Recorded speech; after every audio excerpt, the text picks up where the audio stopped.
Alors on y va, on est dans le Zohar, on est donc, nous, on a dit qu'on était page 30a, c'est au milieu de 30a, c'est avec 30b. Alors on est toujours dans Bereshit, c'est très complexe, ce sont des passages du Zohar très très complexes, mais on va peut-être commencer par une question de Pshat, parce qu'il y a toujours une question de Pshat. La question de Pshat, qui est d'ailleurs une fausse question, parce que c'est une question... c'est que il y a marqué Bereshit bara Elohim et hashamayim ve'et haaretz ve'haaretz hayta tohu vavohu ve'chosher al pnei tehom ve'ruach Elohim merachefet al pnei hamayim. Ce sont les versets qu'on va voir aujourd'hui. D'accord ? Très bien. Donc, au commencement, Elohim a créé les cieux et la terre elle était tohu vavohu, et le chosher al pnei tehom, sur les faces du tehom, ve'ruach Elohim, et le souffle de Elohim, merachefet. On verra comment on traduit merachefet al pnei hamayim, sur les faces des eaux. Donc, des commentateurs un peu superficiels disent, mais alors à ce moment-là, il y avait déjà des cieux et une terre. Ben oui. D'accord. Et puisqu'on dit, et la terre, elle était, tohu vavohu, et chosher al pnei tehom, ve'ruach Elohim, et rachefet al pnei hamayim. Or, à partir du verset 3, on a le premier vayomer Elohim yi or, vayi or. D'accord ? Et il a dit, doucement, et quand on arrive au deuxième jour de la création, il y a marqué là-bas, vayomer Elohim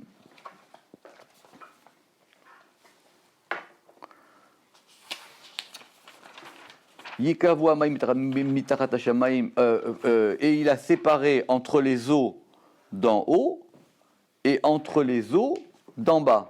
Vaikra Elohim l'arakia shamaim, le deuxième jour, et il a appelé l'arakia shamaim à l'étendue, il a appelé l'étendue cieux. Donc, il ne peut pas appeler l'étendue cieux le deuxième jour, et déjà, dès le premier verset, dire que les cieux existaient déjà. D'accord ? Et après, il y a marqué que il a rassemblé les eaux, et Vaikra Elohim la Yabasha, et à ce degré de sec, c'est-à-dire des eaux asséchées, il a appelé terre. Donc on voit bien que les cieux, ils ont été créés le deuxième jour, et la terre le troisième jour. Si c'est comme ça, alors effectivement, pourquoi est-ce que la Torah, elle commence en disant il a créé les cieux et la terre? Donc on a c'est une question classique. Donc on a une question classique qui dit qu'après tout, il y a une incohérence dans le récit de la création. D'accord ? Donc, de là, ils ont fait, comme il a dit l'autre, des vertes et des trémures. D'accord ? Ils ont fait des vertes et des trémures, donc il y avait une création. Ça va dans tous les sens. D'accord ? Ça va dans tous les sens, et personne ne s'en sort. J'ai vu un nom, je crois, d'un Sforno qui dit qu'à ce moment-là, il y a eu deux créations. Il y a eu déjà des premiers cieux et une première terre créée, et après il y a eu des deuxièmes cieux et une deuxième terre qui ont été créés. Ou alors, on dit que le Bereshit, en fin de compte, c'est le début d'une création qu'on expliquera au deuxième jour et au troisième jour. En fin de compte, c'est une question grecque. Or, quand on a une question grecque sur la Torah, c'est pas la peine d'ouvrir la Torah. C'est qu'on s'attend à ce que le récit de la création, il soit, comme dit Rashi, un récit de Hatrala. On dit 1, 2, 3, 4, 5. Or, c'est pas 1, 2, 3, 4, 5. C'est pas 1, 2, 3, 4, 5. Si c'est 1, 2, 3, 4, 5, on va faire une liste de ce qui a été créé. C'est vrai que dans la Torah, on a une succession de choses créées. Mais tout de suite, ça marche d'une autre manière. Alors, c'est cette question-là qui est abordée, c'est pas que cette question-là, mais qui est abordée et qui est abordée ici. Alors, Bereshit.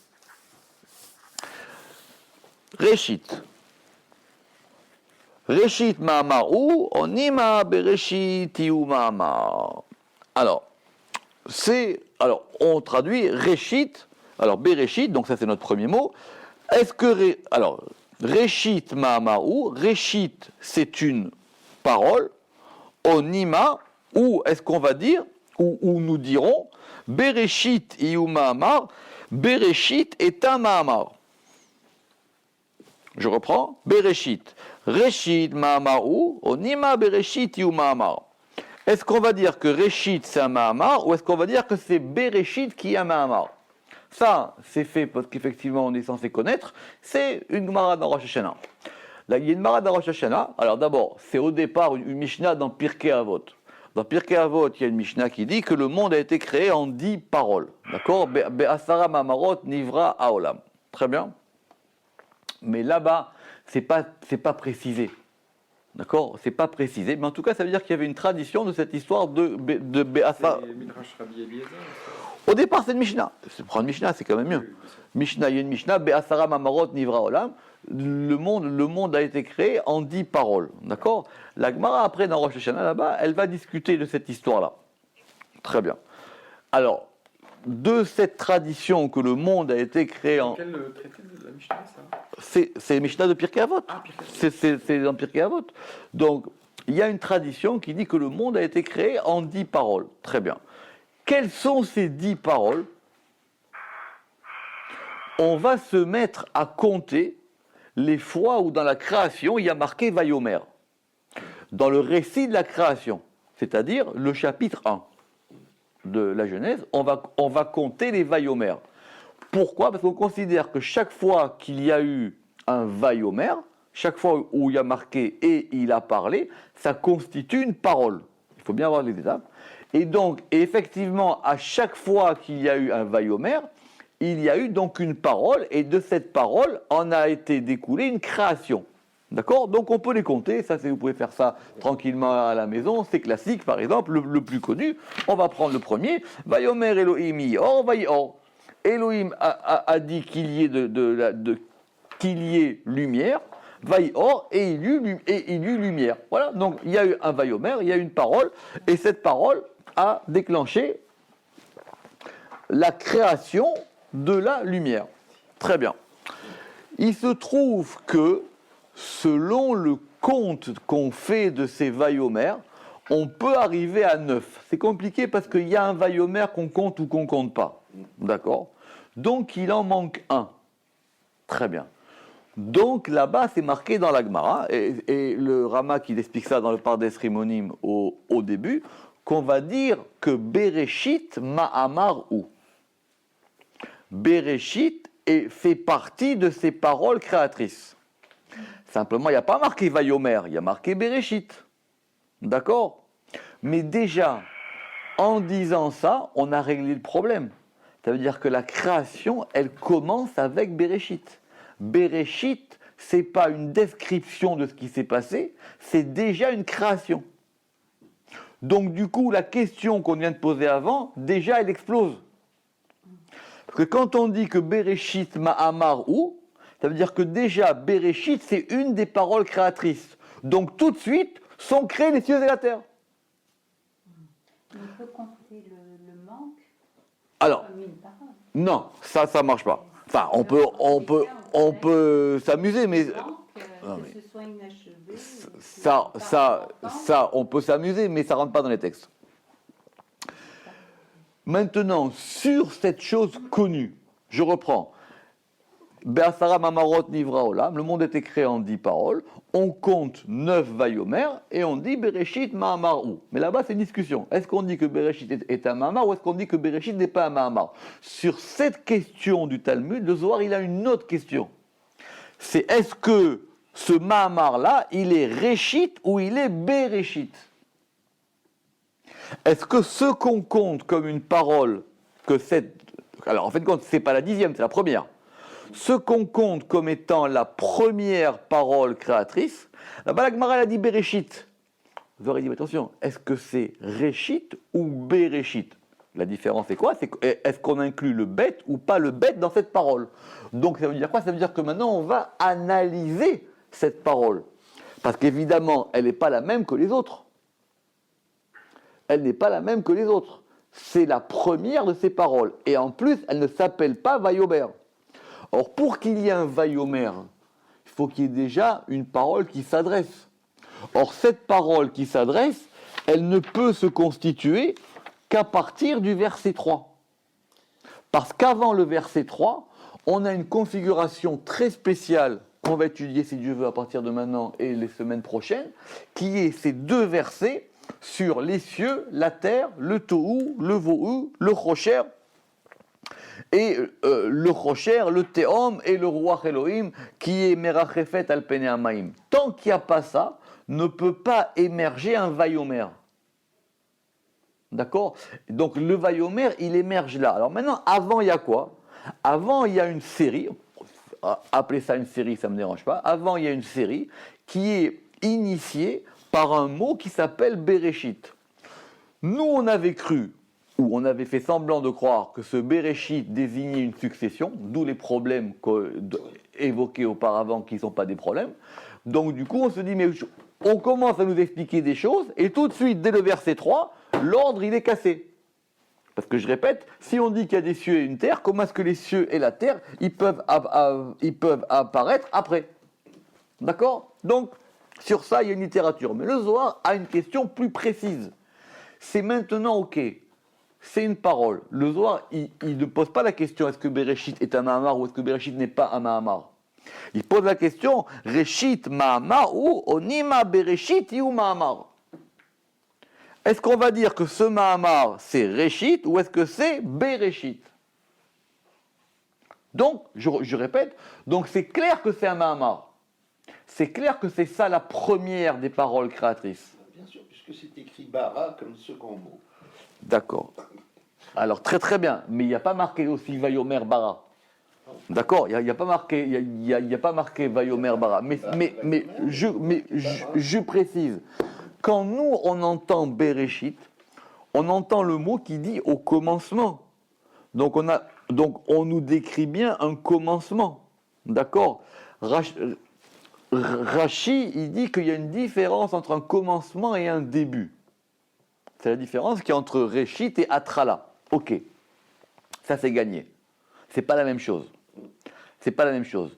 Mais nous, on entend Bereshit au commencement, quelle que soit la manière de le traduire, même si on le dit en tête, même si on le traduit comme on veut, on entend que c'est quelque chose qui commence, ou quelque chose qui a un début, ou qui a une tête. Ok? Le Zohar, il entend que il faut l'entendre comme une parole. C'est une parole et c'est une parole créatrice. Alors maintenant, on veut comprendre où est-ce que ça commence. Est-ce que ça commence dans le Réchit ou est-ce que ça commence dans le Bereshit? Autrement dit, est-ce que le bête, on l'exclut ou est-ce que le bête, on l'inclut? Vous allez dire quelle différence? C'est ce qu'on va expliquer maintenant ici.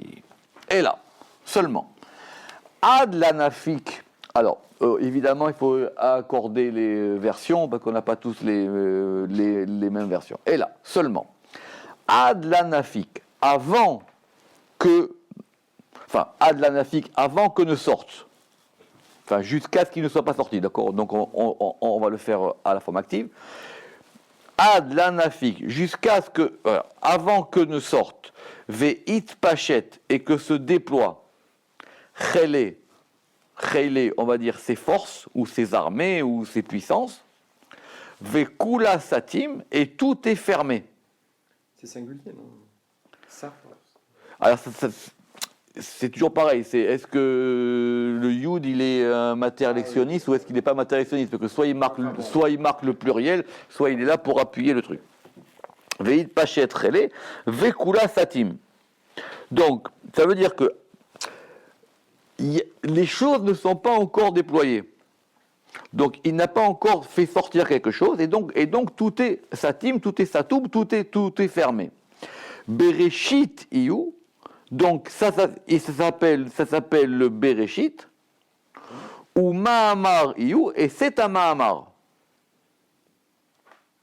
Qui van denafik, puisque maintenant il est sorti, ve'it pachet miné, et qu'est sorti, et que c'est déployé de lui, chayalin, là c'est bien un pluriel, que sont bien et déployés de lui les forces, Réchit ikré, ça s'appelle un Réchit. Donc, en fin de compte, est-ce que le Réchit, il puise sa force dans le bête ou pas? Oui. C'est ça la question. c'est ce que on avait dit. Oui, c'était l'une des manières. Nous, on avait dit avant, oui, maintenant ici, le soir, il pose la question, parce qu'il dit, est-ce qu'on dit ou est-ce qu'on dit pas? Donc ça veut dire qu'il sait pas. Alors, Réchit il crée, Ve'u Ma'amar ila, et c'est un Ma'amar supérieur, ce qui est la raison pour laquelle c'est pas marqué Vayomer. C'est un Ma'amar ila. C'est un Ma'amar supérieur. Donc, un Mahamar Tata, si on raisonne d'après le Zohar, un Mahamar Tata, ça s'appellerait Vayomer, et un Mahamar Ila, ça s'appelle Réchit. Il y a une autre version qui dit Bil Chodouy. Bil Chodouy, ça veut dire uniquement, que lui. D'accord? Veu Mahamar Ila, Bil Chodouy. Très bien. Le Zohar, il va aller vite ici parce que vous vous rappelez qu'on avait longuement discuté de ce verset qui s'appelait Mi Bara Ele. D'accord? C'était une des versions du prophète, Seu Marom, Enechem Uru Mi Bara Ele. Donc, et on avait dit là-bas que c'était que Mi, c'est Mi qui a créé Ele. Qu'est-ce que ça va faire que ce Mi, c'est pas une question. Si on dit que c'est une question, ça, le Zohar veut bien entendre, mais c'est pas ça qu'on veut dire. Chaque fois qu'on dit Mi, on s'adresse à un degré qui s'appelle Mi. C'est intéressant, par exemple, dans le Zohar, il y a beaucoup d'adverbes ou de démonstratifs qui en fin de compte sont des substantifs. C'est-à-dire qui désignent une chose. Par exemple, quand on dit mi, qu'on entend comme étant une question, c'est pas une question. Enfin, c'est une question, mais c'est une question qui correspond à un degré qui s'appelle le mi. Exemple, je peux vous en donner plusieurs, le ma. Quand on dit le ma c'est quoi? D'accord? Quand on dit ma, ça correspond à un autre degré. Mais qui fonctionne, parce que quand on dit mi, ça veut dire on veut savoir qui. Donc c'est une question plus générale. Quand on dit ma, c'est plus spécifique. On veut dire c'est quoi. Ça veut dire que déjà je sais que c'est une chose, mais je veux savoir c'est quoi. Quand on dit mi, ça veut dire qu'on ne sait rien. Donc le mi, il est plus haut que le ma. Et d'ailleurs le mi, il vaut 50 et le ma, il vaut 45. D'accord? Et donc, il correspond à 2 degrés. Il y a un degré qui s'appelle le mi et un degré qui s'appelle le ma. Par exemple, le zé et le zot. Quand on dit le ceci ou le ceci ou le celle-ci, puisque un est masculin, un est féminin. D'accord? Alors, quand par exemple, on dit dans la Torah, quand c'est le verset qu'on dit quand on s'entend, on dit Vezot à Torah, et celle-ci, la Torah, zot, c'est effectivement un démonstratif, mais c'est un degré. C'est un degré qui s'appelle Zot. D'accord? Bezot. Alors par exemple, quand on a vu ça hier, quand par exemple il y a marqué Bezot, Yavo, Aaron et la Kodesh, avec celle-ci, Aaron viendra vers le sein. Ça veut dire avec un degré qui s'appelle Zot. Et ce degré qui s'appelle Zot, évidemment, il est un féminin, parce qu'on ne sort pas de la grammaire. Il est un féminin démonstratif, que c'est Zot, et ce féminin démonstratif, il désigne un certain degré, qu'on peut appeler, pour aller vite, la malchoute. D'accord? Mais en tout cas, c'est Zot. Donc, Zot, c'est la malchoute. Oui, en général. Il n'y a jamais de règle fixe, mais en tout cas, quand on dit Zot, c'est pour ça qu'il est marqué, quand on dit Vezot à Torah, ça veut dire la Torah est Zot. La Torah, ça s'appelle Zot. Vezot à Torah. Or, Torah, c'est pas malchoute. Les degrés correspondent aux spirales. Ça, c'est pour aller vite qu'on va après essayer de faire des tableaux. Mais en tout cas, on va désigner qu'il y a un degré qui s'appelle Zot. Zot, d'accord? Zot. Par exemple, quand on dit Bezot Yavo Aaron, avec celle-là viendra Aaron, c'est-à-dire que Aaron, s'il veut venir dans le sanctuaire, il faut qu'il se munisse d'un degré qui s'appelle Zot. Et s'il n'a pas ce degré-là, il ne peut pas rentrer là-bas. Bezot, d'accord?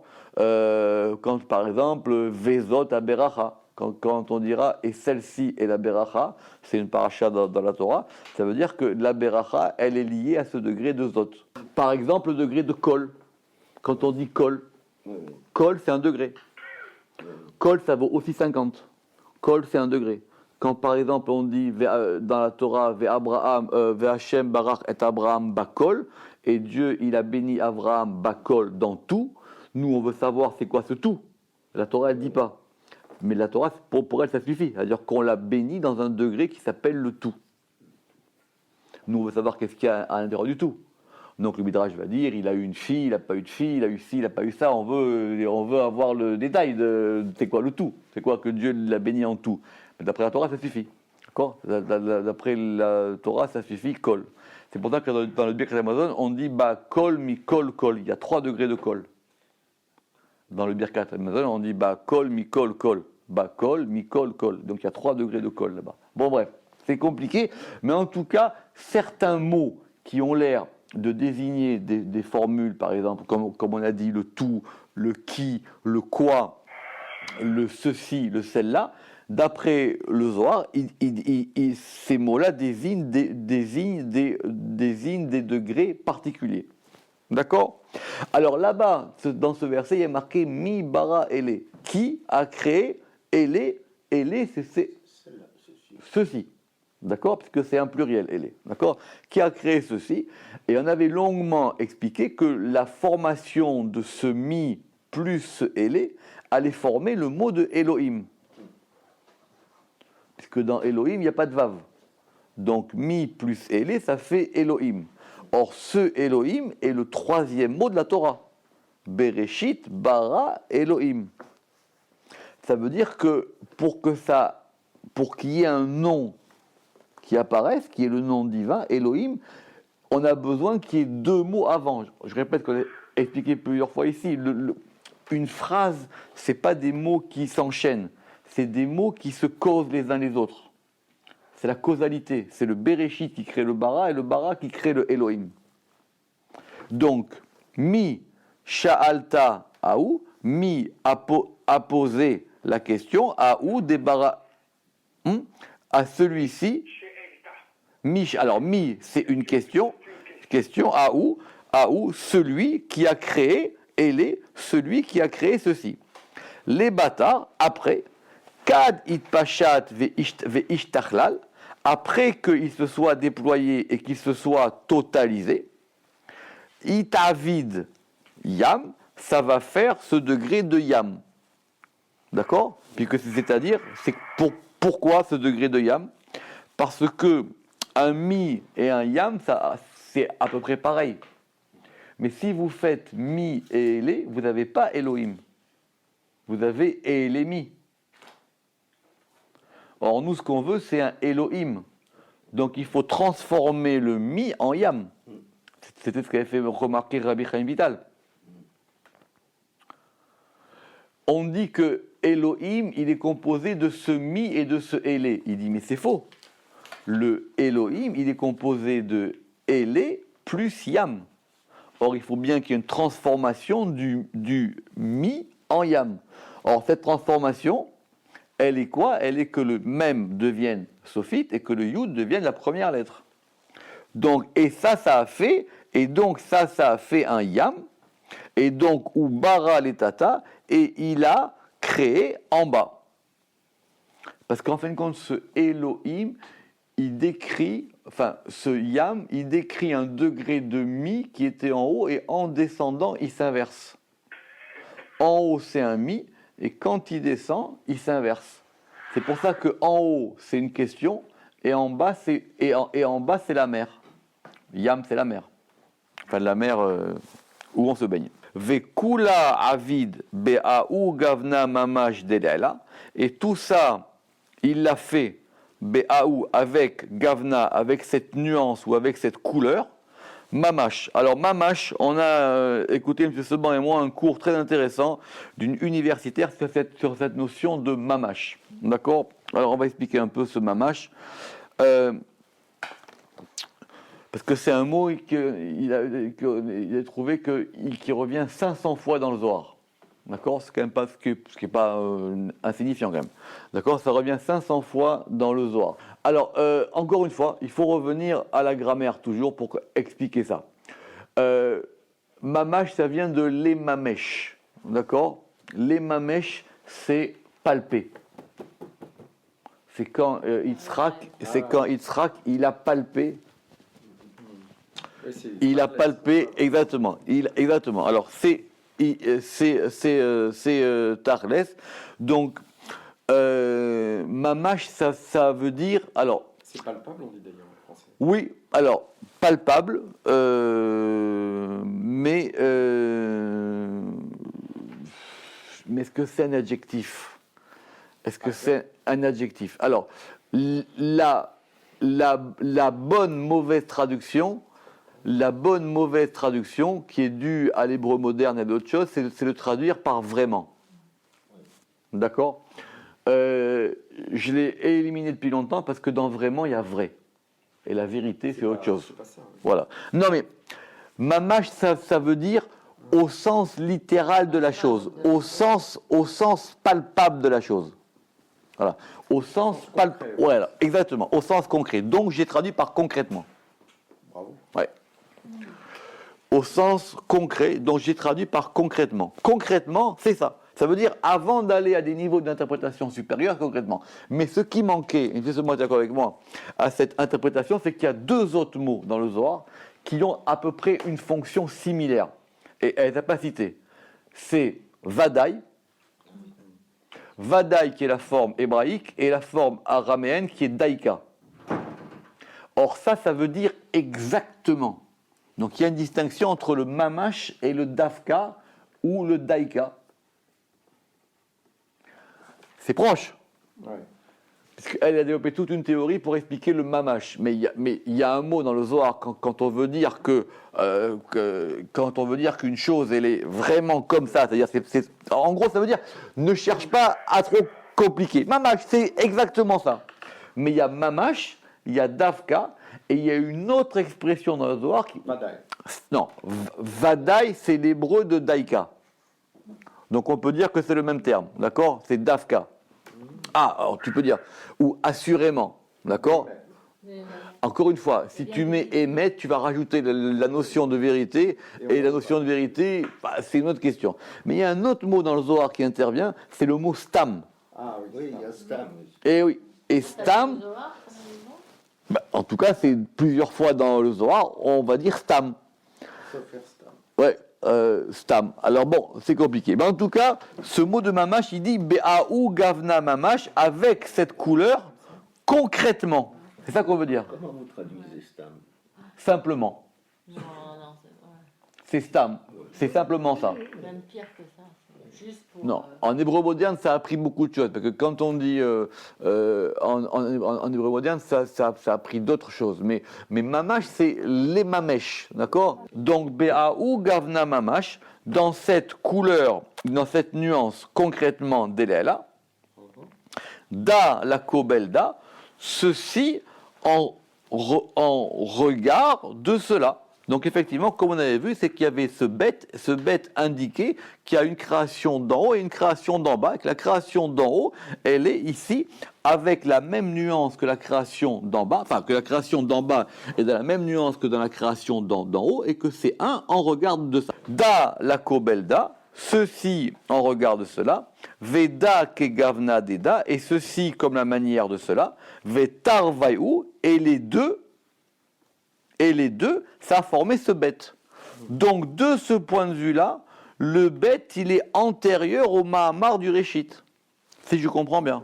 D'accord. Il y a une Le bête, succession. il indique qu'il y a une création d'en haut et une création d'en bas, et après intervient le Réchit qui est le Mahamar. Où on dit que c'est Béréchit en soi qui est un Mahamar, puisque le Zohar, il tranche pas entre les deux. Mais ce caractère double du B de Bereshit, on en avait déjà parlé. Bien sûr, mais ici, on le voit par rapport à la question du Mahamar. On reprendra la semaine prochaine. Baruch Adonai Leolam. Amen ve Amen.